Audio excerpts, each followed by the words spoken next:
Hey everyone, I just want to make an announcement on my reason for leaving that month gap.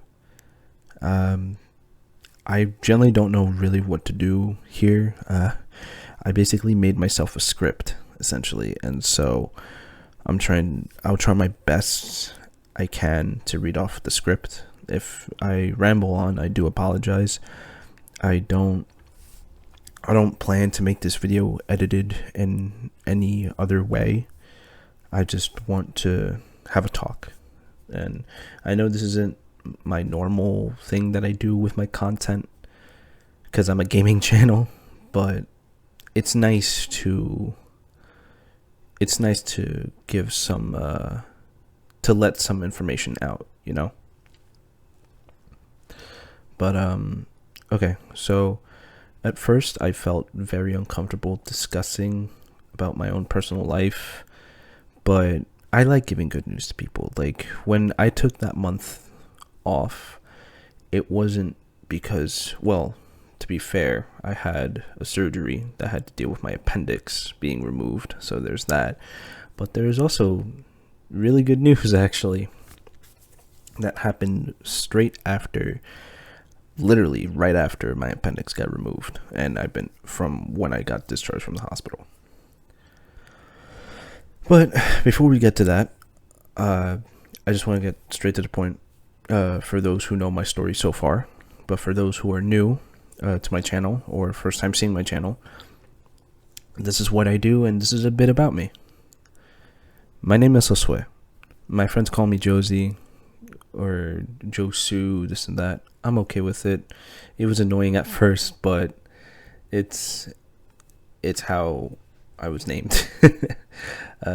My biblical name is Josue, but that's my real name. But you can call me Josh, Joshua, whatever, because it's easier for other people that don't understand. So, also, I apologize if I sound rather stuffy or rather weird. I am I have COVID right now, so I'm currently making this video while I have COVID. So it's fun. Anyways, I'm 22 years old and currently enrolled in college, and this is currently my final semester. Something that most of you don't know is that I plan to become a radiographer one day, and I'm really looking forward to it because it is a dream that I had fairly recently, but I want to achieve. You see, after like not trying to decide, or after trying to like go through multiple things on what I wanted to do with an actual career, I just couldn't decide. I first wanted to be a psychologist, then a sociologist, then I wanted to become a medical lab technician, and then from that point on, I just knew that I wanted to do something in the medical field, just from there, because I love the medical field. I just find it really interesting, and I want to help people and everything. So yeah, that's my dream, to become a radiographer. So, as most of you know, I do YouTube and streaming as a hobby. I had started back in 2022 with Max. If you don't know who Max is, go sub to him because he's a really cool inspiration of mine. But the inspiration went back a little further. I want to say like back to 2015, because I was one of those 14-year-old cringe YouTubers who wanted to become successful using the algorithm. In my early days, I used to watch Vanoss, H2O, Markiplier, and PewDiePie, just to name a few, and it really gave me motivation to make my own videos, though I didn't know how to edit at all. So what I would do, I would upload full, non-edited videos into this channel. Yep, that's right, this channel right here. I didn't rebrand. This is the same channel that I had from when I was 14 years old, from when I first made it. And unfortunately for you, all those videos are blacklisted. Blacklisted, not blacklisted. They're unlisted, so no one can see them unless if you have the link. I hope. But so with that being in mind, just seeing even a singular like at that time just simply made my day. And it's funny because even to this day, it still does. Like, seeing one single like or even a comment, I love to see it. I just love it. I don't know why. It just means that I'm reaching to people, and it's great. So, a very old program I used to quote unquote edit and record was a program called Microsoft Encoder, which no longer exists. But the way how I would do it, I would literally upload 2-parter videos because I didn't have the money to buy Encoder, and the limit of the video would be 15 minutes. So if I was doing a gameplay of everything, I would record 15 minutes, right? And then do another 15 minutes. And then upload those 2 videos because I didn't know how to edit or combine them into 2 separate videos, into 2-parters. That's how badly I wanted to become a YouTuber. And if I even were to think about it, if I even did buy Encoder, I would not know how to edit. And I don't want to say that I grew up poor, obviously, but I was a kid that simply just wanted other things. I enjoyed playing football and swimming. Football is in soccer. So I would just spend majority of my time on those hobbies instead. Fast forward into 2022, I got back into YouTube as a hobby thanks to Max. And when I first started uploading again, I had no idea what the hell I was doing. I genuinely had no idea. I would have to basically experiment as most newly fresh and upcoming editors would do, but I was at the bottom of the barrel, and even so, I am still learning new things. I've been really enjoying YouTube as a whole and love making content, but I know for a certain impact, I knew I could never make a career out of this. I know I can't. I mean, just the process of just trying to upload every day, editing constantly, and finding out what is part of the algorithm, what is new, what is trending. I just can't. To me, it's just a whole other thing that surprisingly I see Max doing now, and Jesus, he's killing it. I won't lie, he's killing it. I generally have hopes for Max to make YouTube a career out of his, because I wouldn't be surprised. I really wouldn't be surprised if he made it, because he puts a lot more effort than what I tried to do. But when I try, I want to try and reach out to people. And it's funny too, because Max sees that.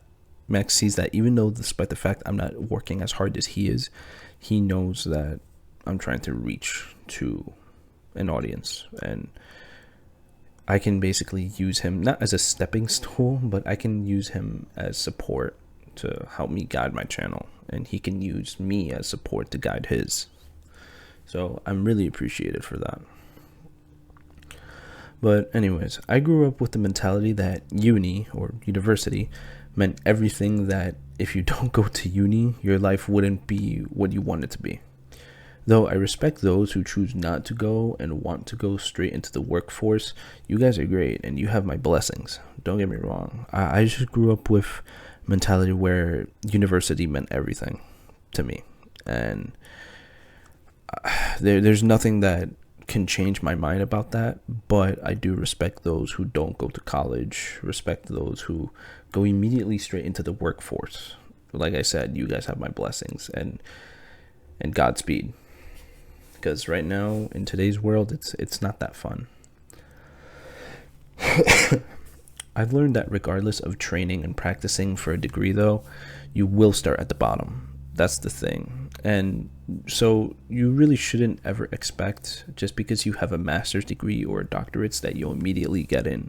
Because we all have beginnings. And yes, eventually you will get there. But you would have to work hard for it. And that's with everything. That's dealing with everything. I think that's what people fail to understand. Just because you graduate uni with a master's or doctorates, yes, you can get in. You can get into your dream job, but you would have to start at the bottom, like everyone else. That's just how life is. what people expect is that they expect to immediately get into the thing that they want to most and have all the training and everything, because it's like, oh, I have the degree. It's like, well, do you have experience? And it's like, no, but I have the degree. Then no, you're gonna have to start at the bottom of the barrel, because at the end of the day, yes, degrees mean that a thing, they're meant for life, but nothing will get you by unless if you have experience. That's just how it is, unfortunately. And it sucks that people don't bring enough about that to help them understand that it's all about experience. Just because you have a degree, this and that, it's great, but you need real life experience. Again, sorry, I'm sick, so okay, enough about this. Let's get into the real reason why I'm making this video. So the real reason I'm making this video is because I am a dad. Yes, you heard me right. I am a father of one. I am a dad. I am a dad. To me, it's funny because when people think of young fathers, so many things go through their head. Like, as in, like, is he with the mother still? Are they still together?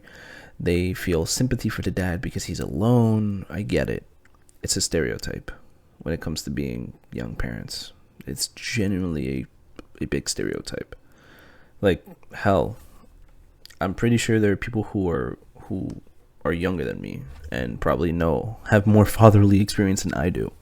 There are people nowadays that have 2-3 kids at the age of 18.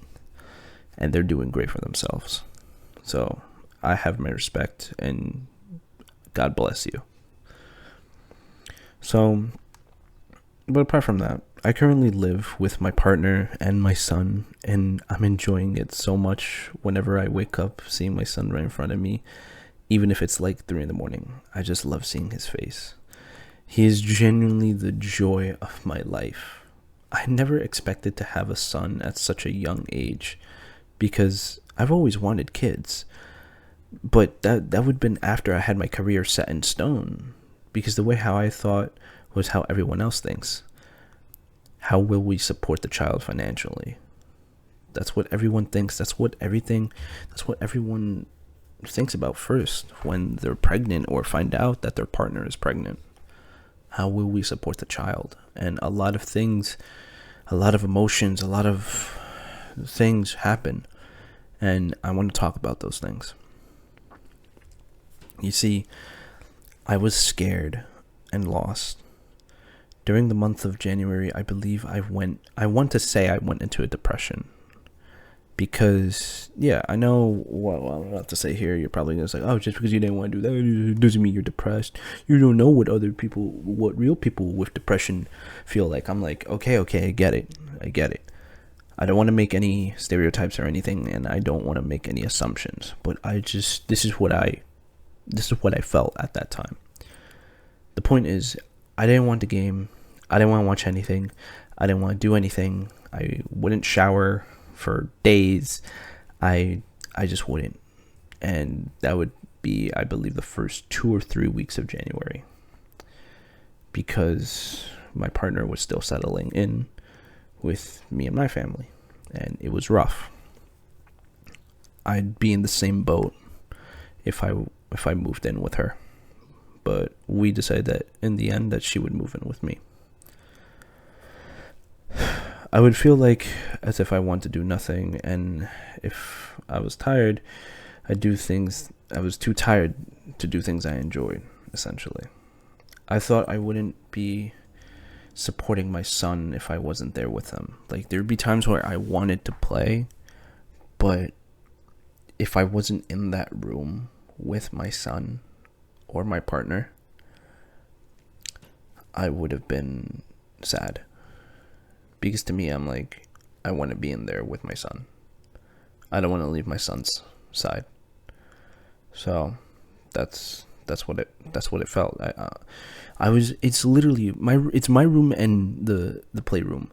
My PC is in the playroom. It's literally 2 feet away from my room, and I just couldn't bear to not be with my son or my partner at that time, because we were just in a messed up place. It was that serious that my mom wanted me to game. She wanted me to scream and yell because she told me she missed it. She missed me screaming at the top of my lungs or yelling at Derek or Max and everything.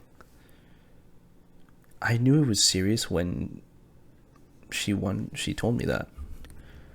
And I don't know, I just told her that I just didn't want to. I didn't want to game.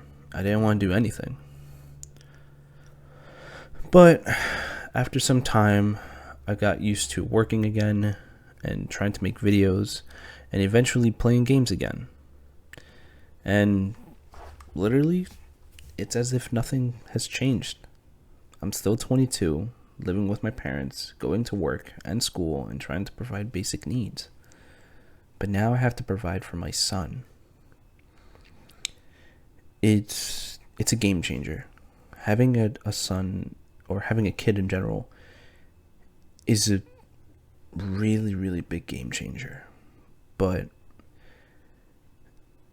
I wouldn't say life had entirely flip-flopped. I wouldn't say life was entirely a flip-flop, because you can still do the things you want to do. Remember, this is my first child, so I can still do the things I want to do.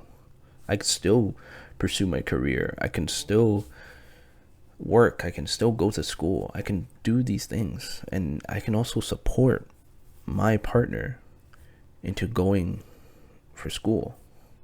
And she wants to go to school, and it's great. It's great that she wants to go to school. She wants to work as well, and I support her. I support her along the way, no matter what the cost. But anyways, with that being said, I'm expecting to graduate college this year, or this semester, and get a full-time job and eventually get into radiography.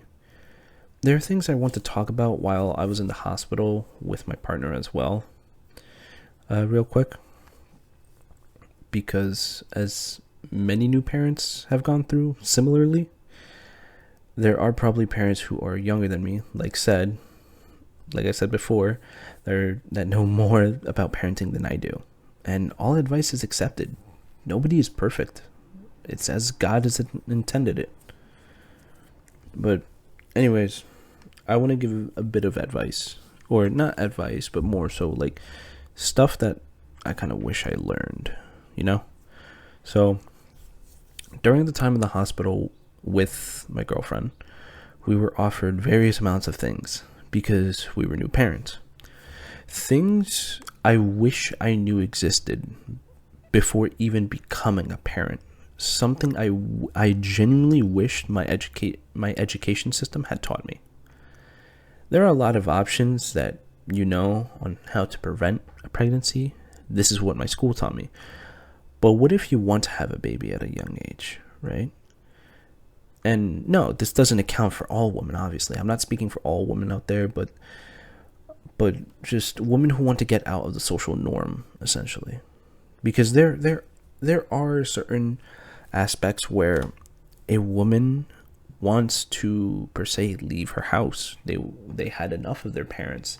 They had enough of living in a, let's say, crummy apartment, this and that. And so the only way that they can do that is not, obviously, with consent, not force, but have a baby with their partner, their suggested partner. Because the only option is to have a baby. If they want to move out, they no longer want to be in the house with their parents or live with their parents, that is the only option. You see, I live in Long Island, New York, and the school I went to didn't really offer much about health or about pregnancies, at least from what I can remember, let alone what services there are for people who are pregnant. I had found these things out in the hospital after Joseph was born. Oh yeah, did I mention that? My son's name is Joseph. No, anyways, sorry. Anyways, things like woman's first pregnancy, WIC, and SNAP, or food stamps. Now, everyone, I believe, knows what SNAP is, since it's a governmental program offered to those who cannot afford basic necessities such as groceries for the baby or for themselves. So I'm assuming people know what SNAP is, aka food stamps, which is a given. WIC is a program that is similar to SNAP, but instead they offer things like infant formula for those who don't or can't breastfeed their child. I don't know if women's first pregnancy is offered in other states, but basically what it is a nonprofit organization that helps mothers find basic needs for their baby, such as strollers, diapers, toys, clothes, car seats, etc. I genuinely wish I knew about this before I spent $300 something on the car seat / stroller that I got for Joseph. I really, really wish I knew about this, because I would have saved me 300 big ones, and Joseph would have had a stroller and a car seat.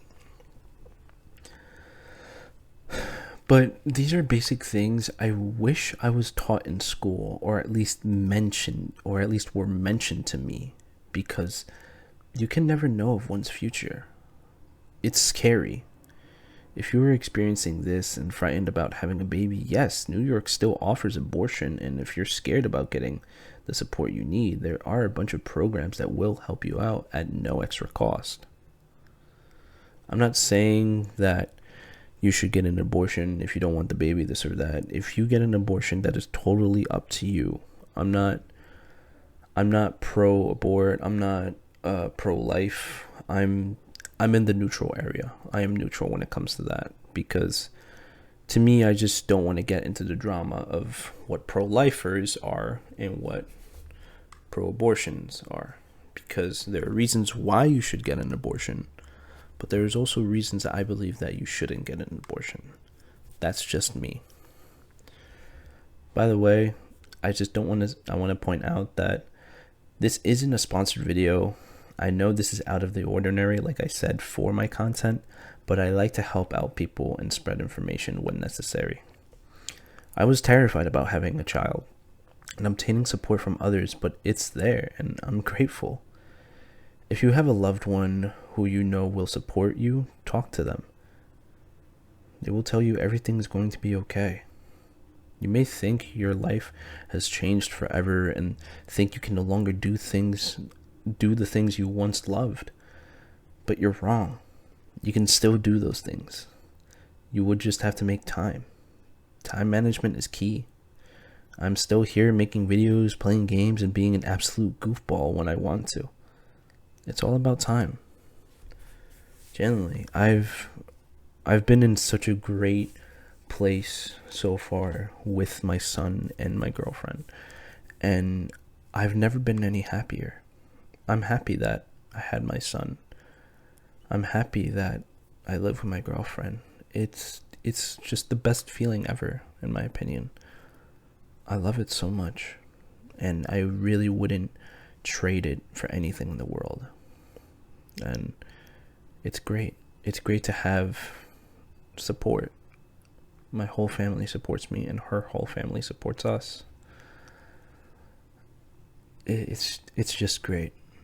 It's great having support. So please, if you want support, reach out to a friend, reach out to a loved one, anyone who you know for a fact will indeed support you. Because, like it or not, you will get support by at least one person, even if it's a random stranger on the streets. You will get support. I know we live in a time where it's tough and it's rough and many people don't get by, but you just need to have hope. And I don't like to talk that much about God, but because I know many people don't like the religion aspect and everything, but to me, just God is key. Keep him in your heart, keep him in your soul, and he will get you through these things. He will always get you through, and that's what I truly believe.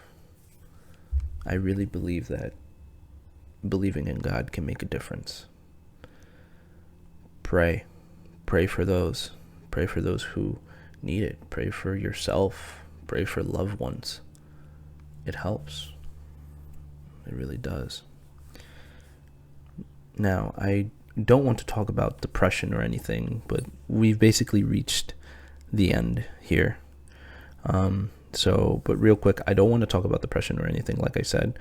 But if you, a loved one, or a friend do have thoughts of suicide or are in emotional distress, please contact the suicide hotline by dialing 988 if you live in the US. I would provide all the needed help down in the description below. I don't like to talk about it. I know it's the end of the video almost, but it's not that I had thoughts of suicide, but I was in a emotional distress where I genuinely thought that I needed therapy at one point. And I never went, but it still helped me out.